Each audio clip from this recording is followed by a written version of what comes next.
And a good Saturday evening. Thank you for joining us. We'll get to the telethon a little bit later, but we begin tonight with the story of one Sudbury senior's living nightmare. The family home, which they have owned for decades, has been trashed and left with thousands of dollars in damages by its latest tenants. CTV's Ian Campbell got an up-close look at the property and has more tonight. Merle Smith hasn't even had his home back for 24 hours.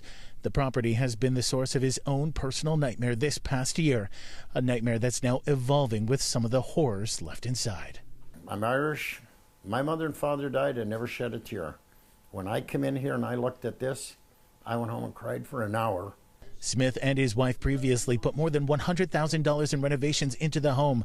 That work is now gone. The damage he's faced with, extensive. Garbage all over the house, burn marks on the vanity, even knife marks in the drywall. When I look at that cupboard over there, and like I say, every time I mention a cupboard, it makes me cry, because if they destroyed this part, I could have lived with that. But when you destroyed that, you broke my God-forsaken heart. Inside the furnace, central air and toilets are all broken with unpleasant aromas throughout the home. The eviction process began back in February, but due to delays at the Landlord Tenant Board, it took months just to get a hearing. I've had to clean up some messes in our own places, but this really tops the cake. It really does. This exceeds everything that we've seen. Goulet says this problem is province-wide, and while the government has made some steps in fixing it, more needs to be done. I mean, we're looking at $30,000, $40,000 damage. And people live in their houses. They don't do this kind of damage. In the meantime, this Sudbury senior says he will never rent to anyone again.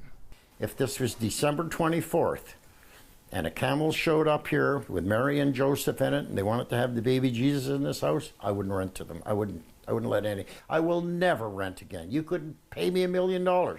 It's important to note there were some really graphic scenes in their toilets full of human waste. Goulet says his association is helping Smith with the next legal hurdles as he looks to recover some of the costs.